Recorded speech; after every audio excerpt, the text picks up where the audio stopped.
C'est sous un soleil ardent que s'est déroulée ce 9 novembre 2022 la rencontre opposant Notre Football Canon 105 et l'Ozo Sport comptant pour la troisième journée du National Foot 1.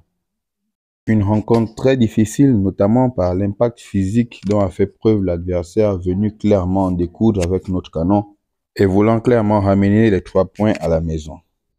Une rencontre de bas de tableau qui a vu le club du président Yakoma faire preuve de beaucoup de combativité pour en venir à bout de cette équipe de l'Ozo Sport, malgré le fait qu'ils aient fini à 10 contre 11 à cause du carton rouge pris par l'un des défenseurs centraux du Football Canon 105.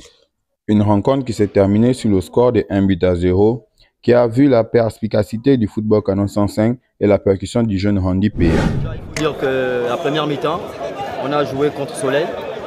On sort d'un long voyage à Manga et là nous sommes revenus. On a eu une semaine d'entraînement très forte. On a fait une intermittente. Donc par rapport à la première mi-temps, on s'est senti un peu plus lourd. Et je crois qu'au fur et à mesure, nous sommes montés d'intensité. Et voilà quoi. Dans l'ensemble, on va dire qu'on a beaucoup souffert déjà. On a beaucoup souffert parce qu'on a eu à faire dès le départ à une équipe qui est dès l'entame venue nous présenter un bagage physique très important.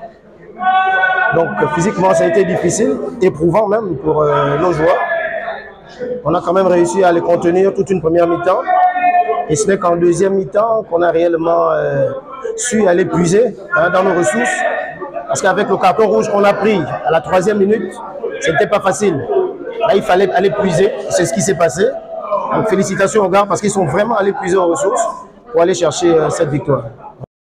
3 premiers points remportés dans le championnat qui viennent clairement rebooster les troupes, mais le Football Canon 105 reste conscient du vaste chantier qui les attend, notamment pour le renforcement des troupes et le perfectionnement du jeu d'équipe qui fait défaut depuis le début de saison. Donc en ce qui concerne les 3 points, c'est toujours bon parce qu'on ne peut pas cracher sur une victoire. Je dirais même que c'est la bienvenue.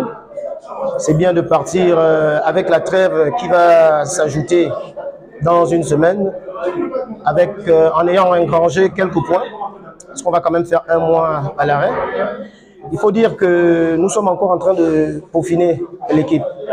On a encore perdu plus de 50% de notre effectif par rapport à l'année dernière. Donc nous sommes encore en rodage.